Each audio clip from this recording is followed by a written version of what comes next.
Di peta Jawa Barat, ada satu titik kosong tanpa nama. Padahal, dulunya di sana berdiri sebuah desa kecil bernama Desa Kertajati Wetan. Kini, tak ada yang tahu pasti bagaimana desa itu lenyap, kecuali dari cerita para pemburu misteri dan sopir truk malam yang terkadang melihat papan tua berkarat bertuliskan, "Selamat datang di Kertajati Wetan." Desa itu seperti hantu yang muncul dan menghilang sesuka hati. Desas-desus mengatakan, desa itu dikutuk sejak puluhan tahun lalu. Sejak kejadian tragis yang melibatkan pengusiran seorang dukun tua, warga yang takut akan kekuatan sihirnya mengusirnya secara kejam, membakar rumahnya hidup-hidup. Namun, sebelum nyawanya benar-benar terenggut, dukun itu berteriak, siapapun yang menginjak tanah ini akan didatangi oleh yang tak bisa dikubur. Sejak saat itu, satu persatu warga desa menemui ajal dengan cara tak wajar. Mayat-mayat tak bisa membusuk, bahkan setelah berbulan-bulan dikubur, mereka bangkit. Dalam balutan kain kafan, melompat-lompat di jalanan desa, memanggil nama-nama tertentu di malam hari. Bertahun-tahun kemudian, seorang jurnalis muda bernama Raka mendengar cerita ini dan memutuskan menelusurinya. Ia ingin menuliskan artikel panjang untuk majalah Urban Legend, tapi ia tidak tahu langkah pertamanya ke Kertajati Wetan adalah awal dari mimpi buruk yang tak berujung. Raka memarkir mobilnya di tepi jalan yang sudah mulai berkerikil dan ditutupi akar-akar pohon. GPS miliknya kehilangan sinyal sejak 3 kilometer lalu. Di hadapannya terbentang jalan kecil, dikelilingi hutan bambu lebat yang menjulang dan menutup sebagian langit. Tidak ada tanda-tanda kehidupan, kecuali suara serangga dan dedaunan yang bergesekan. Langkah pertamanya terasa ringan, tapi hawa yang menyelimuti tempat itu membuat bulu kuduknya berdiri. Udara di sekitar begitu dingin, meski matahari masih tergantung tinggi. Ia menoleh ke belakang. Mobilnya sudah tak tampak dari balik rimbunnya bambu. Raka melanjutkan perjalanan, mengikuti jalan setapak yang katanya akan membawanya ke bekas Desa Kertajati Wetan. Beberapa menit berjalan, ia mulai mencium bau tanah basah dan bunga kamboja. Semakin ia melangkah, aroma itu semakin menyengat. Di kejauhan, ia melihat sebatang pohon besar dengan papan usang tergantung miring bertuliskan, "Selamat datang di Kertajati Wetan." Tulisan itu nyaris tak terbaca, tertutup lumut dan debu zaman.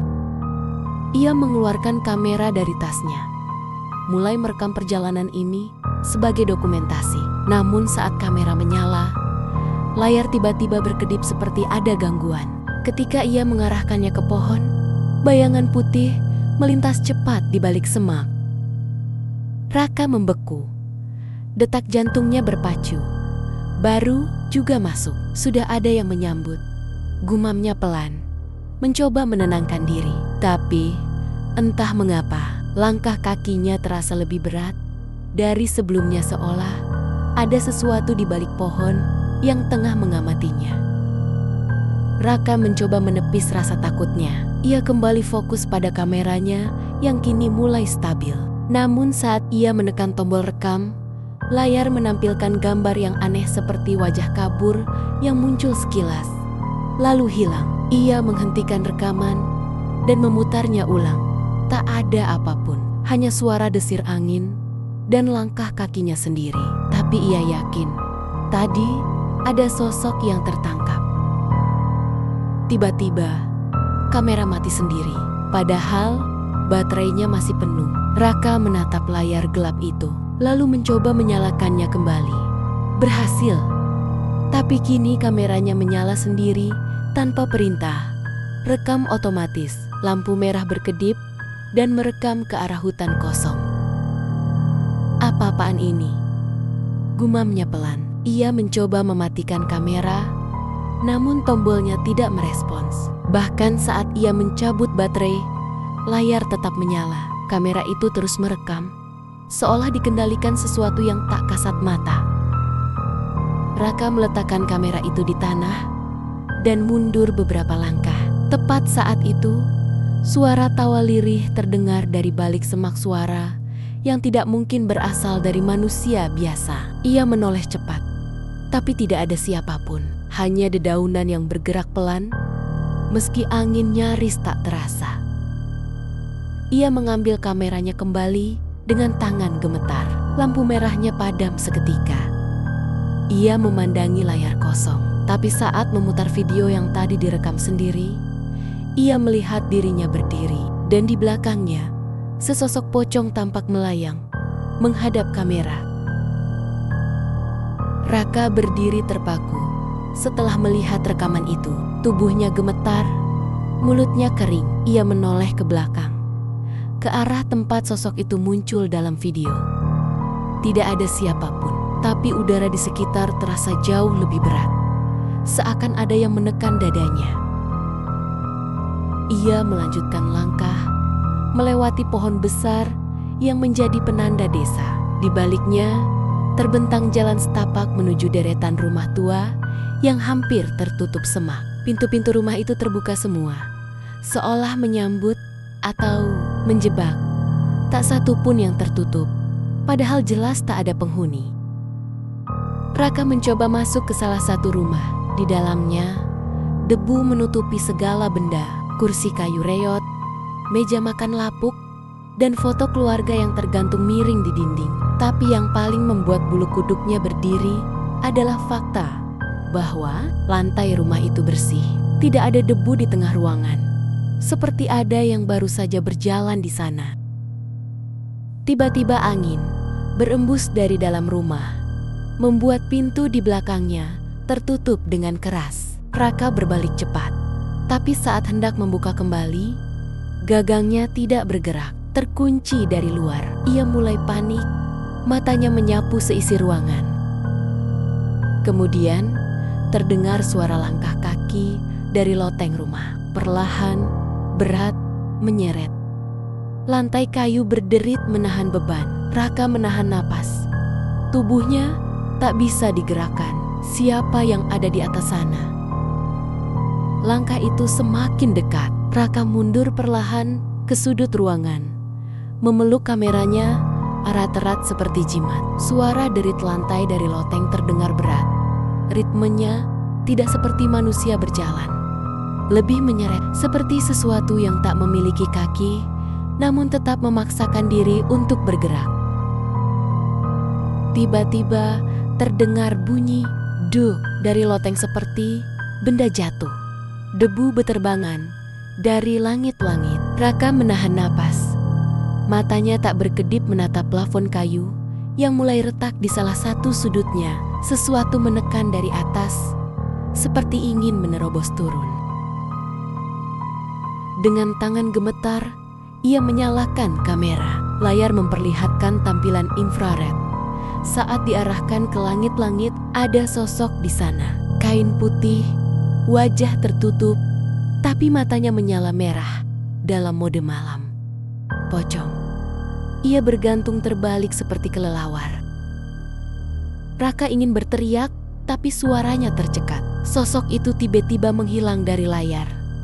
Ia menurunkan kamera, dan sosok itu sudah berdiri di belakangnya, menghadap lurus dengan wajah yang hanya berjarak sejengkal. Pocong itu tidak bergerak, tapi tubuhnya bergetar pelan.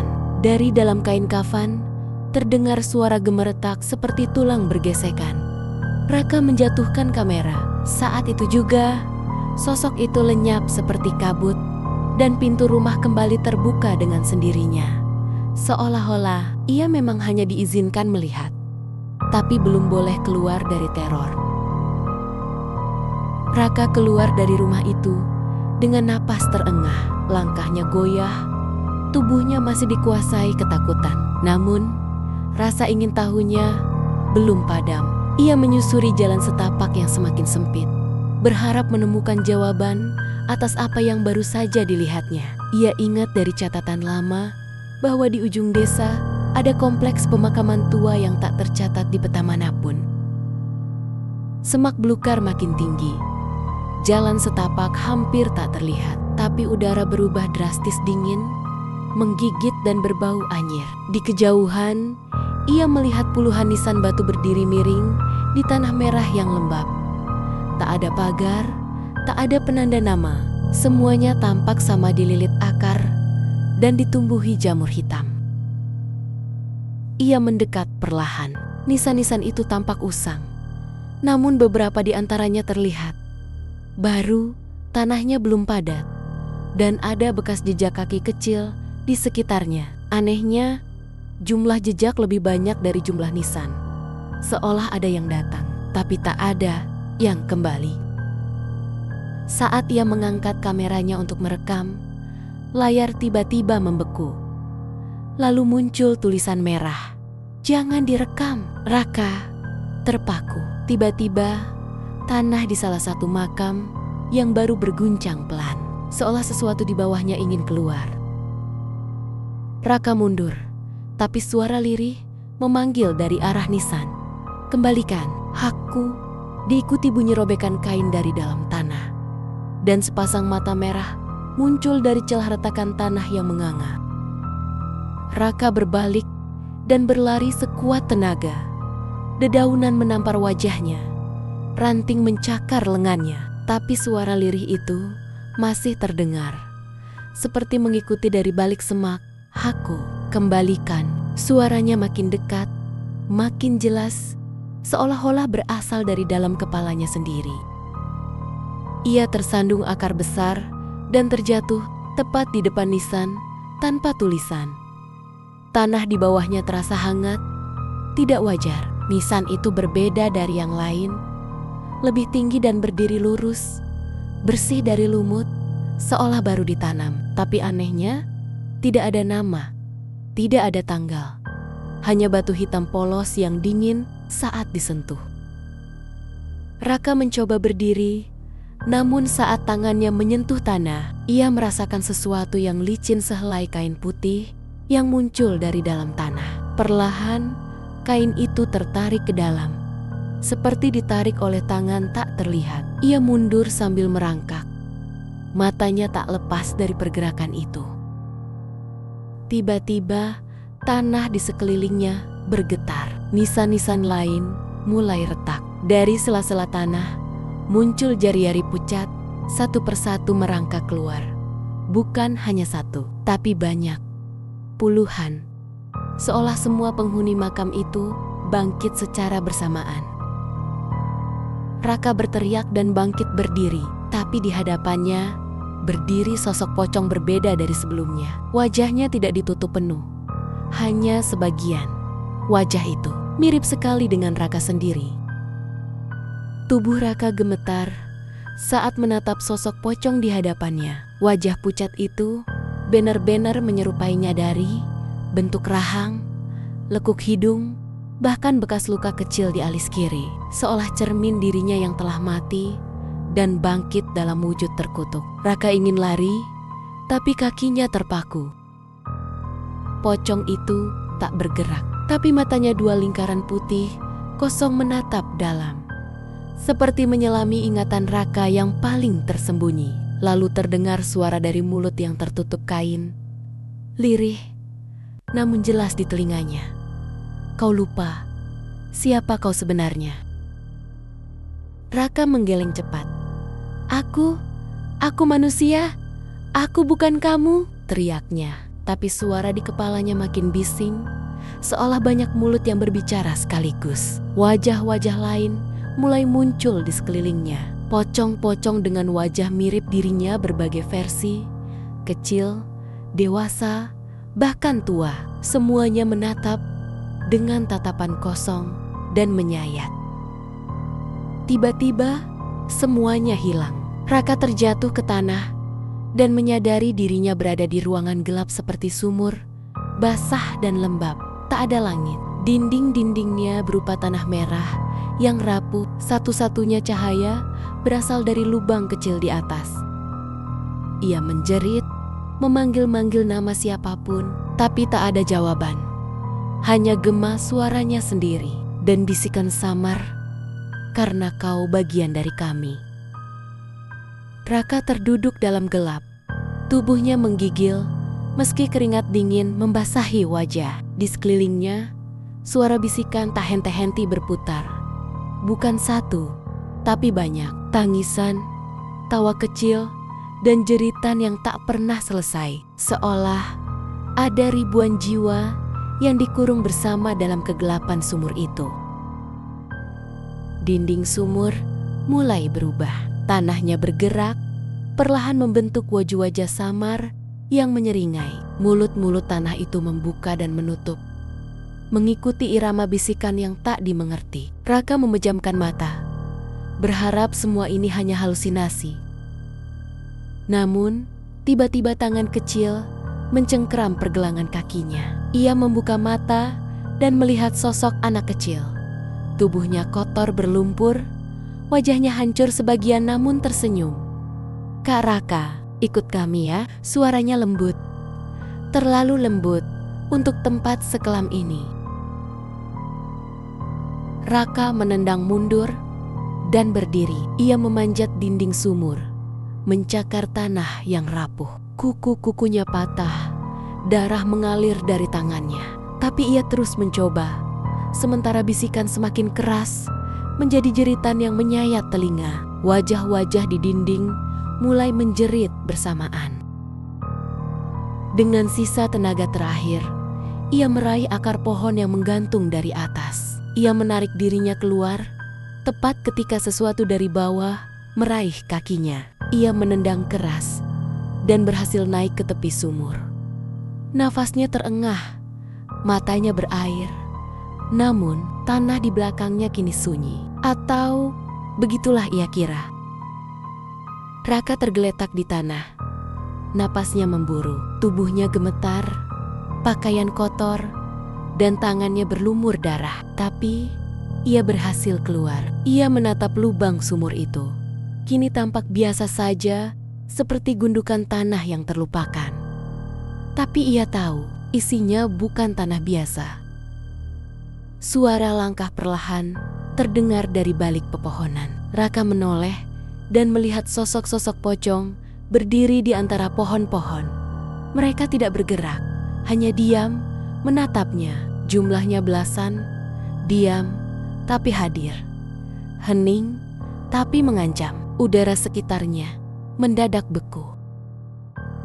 Ia mencoba melangkah mundur, namun salah satu dari mereka tiba-tiba melompat mendekat tanpa suara. Wajahnya hancur, kain kafannya basah, seperti habis keluar dari lumpur. Pocong itu berdiri hanya beberapa langkah dari Raka.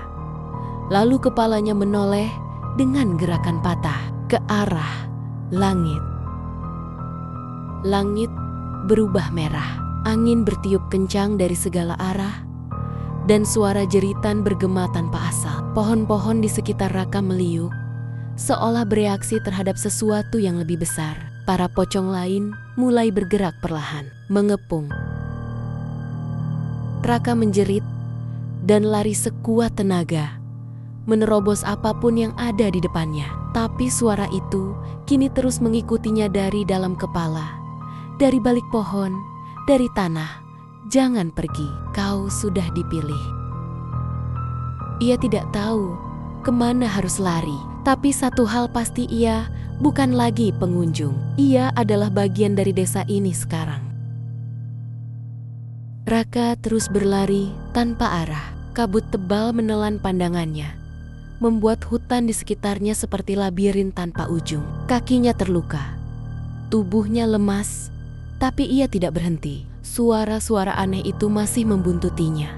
Kadang terdengar sangat dekat, kadang seperti berasal dari dalam pikirannya sendiri. Akhirnya ia melihat jalan beraspal di kejauhan jalan yang tadi ia lewati saat pertama datang. Ia merasa sedikit lega dan berlari lebih cepat. Tapi saat ia tiba di ujung jalan itu, matanya membelalak. Jalan itu kini buntu. Di depannya hanya ada dinding batu tinggi, seolah-olah dunia luar telah tertutup dari desa ini. Ia mencoba memanjat, tapi setiap pegangan hancur. Ia berteriak memanggil bantuan, tapi yang menjawab hanya gema kosong. Di belakangnya, terdengar langkah-langkah berat dan suara pocong melompat perlahan, mendekat dengan irama teratur duk, duk, duk. Raka berbalik. Di hadapannya, puluhan pocong berdiri berjajar, membentuk semacam barikade hidup. Tak ada celah. Di tengah mereka, sosok berwajah mirip dirinya kembali muncul, kini tersenyum, bukan senyum manusia. "Aku sudah pulang," kata sosok itu dengan suara parau. "Sekarang, giliranmu menjaga gerbangnya." Raka terdiam, tubuhnya mulai kaku. Dari ujung kakinya, tanah mulai menelan tubuhnya perlahan. Ia berteriak, tapi suaranya lenyap. Tertelan desa yang tidak pernah mengizinkan siapapun untuk pulang. Kegelapan menyelimuti segalanya. Tak ada cahaya, tak ada suara, hanya keheningan yang menggantung seperti kabut dingin. Raka tak tahu apakah ia masih hidup atau sudah menjadi bagian dari sesuatu yang lebih buruk dari kematian. Tubuhnya tak bisa digerakkan, tapi kesadarannya tetap utuh terjebak di antara batas dunia nyata dan yang tak kasat mata. Perlahan, cahaya samar muncul di sekelilingnya. Bukan cahaya matahari, melainkan cahaya pucat yang berasal dari lilin-lilin tua yang menyala sendiri. Ia berdiri di tengah lingkaran tanah, dan di sekelilingnya berdiri sosak-sosak bayangan, tidak bergerak, tidak bernapas, hanya diam dan menatap. Salah satu dari mereka melangkah maju. Sosok itu mengenakan jubah panjang kelam, wajahnya tertutup kain hitam tipis. Tapi saat mendekat, wajah itu menampakkan rupa yang tak asing. Wajah Raka, namun lebih tua, lebih kelam, dan tersenyum. "Kau akhirnya di sini," katanya datar. "Setiap penjaga gerbang dilahirkan kembali dari yang sebelumnya. Sekarang, giliranmu menjaga jalan masuk dan memastikan tak ada yang keluar." Di luar desa, di sebuah kantor redaksi majalah misteri, seorang editor bernama Lina menatap jam dinding yang sudah lewat tengah malam. Raka, wartawan magangnya, belum juga kembali dari liputan terakhirnya tentang desa yang katanya sudah tidak ada di peta. Ia sudah coba menelepon, tapi nomor Raka tidak aktif sejak 3 hari lalu. Rasa gelisah merayap. Ia membuka laptop Raka yang ditinggalkan di kantor, berharap menemukan jejak atau catatan yang bisa membantu. Di dalamnya ada satu folder baru bernama Kertajati, Wetan, Final. Tapi anehnya, folder itu tidak bisa dibuka. Setiap kali diklik, layar menjadi gelap sebentar, lalu kembali seperti semula. Lina menghubungi polisi, namun mereka tidak menemukan apapun di koordinat yang diberikan Raka. Di peta satelit, area tersebut hanya menunjukkan hutan tanpa jalur masuk. Tak ada desa, tak ada jejak, seolah tempat itu tidak pernah ada. Keesokan harinya, Lina menerima paket misterius tanpa pengirim. Di dalamnya ada satu flash disk dan secarik kertas bertuliskan, "Jangan buka jika ingin tetap hidup." Tapi rasa penasaran mengalahkan ketakutan. Ia memasukkan flash disk ke komputer dan layar langsung menampilkan video. Video itu gelap, goyah, tapi jelas menunjukkan Raka duduk di tengah lingkaran api, tersenyum lebar ke arah kamera. Di latar belakang, suara-suara berbisik. "Satu sudah kembali, siapa berikutnya?" Sudah 2 minggu sejak Lina terakhir melihat video itu. Ia tak pernah membicarakannya kepada siapapun. Sejak hari itu, hidupnya berubah. Malam-malamnya dipenuhi mimpi tentang desa berkabut pokong-pokong tanpa nama dan suara Raka yang memanggil dari kejauhan. Ia pernah mencoba membuang flash disk itu, tapi entah bagaimana selalu kembali ke mejanya keesokan harinya, kadang dalam laci, kadang di kursi, bahkan pernah di sakunya sendiri. Seolah-olah benda itu menolak untuk pergi dan ingin terus dilihat. Beberapa rekan di kantor mulai mengeluhkan gangguan aneh. Komputer menyala sendiri tengah malam. Suara-suara lirih terdengar dari headphone, padahal tidak sedang digunakan. Salah satu dari mereka bahkan mengaku melihat sosok pocong berdiri di ruang arsip, tapi tak ada yang mau menyelidiki lebih jauh. Lina akhirnya mengambil keputusan. Ia menulis artikel terakhir. Desa yang hilang, tapi masih memanggil. Ia tidak mengirimkannya untuk diterbitkan, hanya menyimpannya dan menyebarkannya secara anonim di forum-forum urban legend. Kini, banyak orang mulai mencari nama desa itu. Tapi tak satu pun bisa menemukannya di peta. Hanya mereka yang dipilih yang bisa tiba di sana. Dan di suatu malam, saat komputer Lina mati sendiri, layar hitamnya menampilkan satu pesan putih, gerbang telah terbuka. Kau siap menyambut yang berikutnya?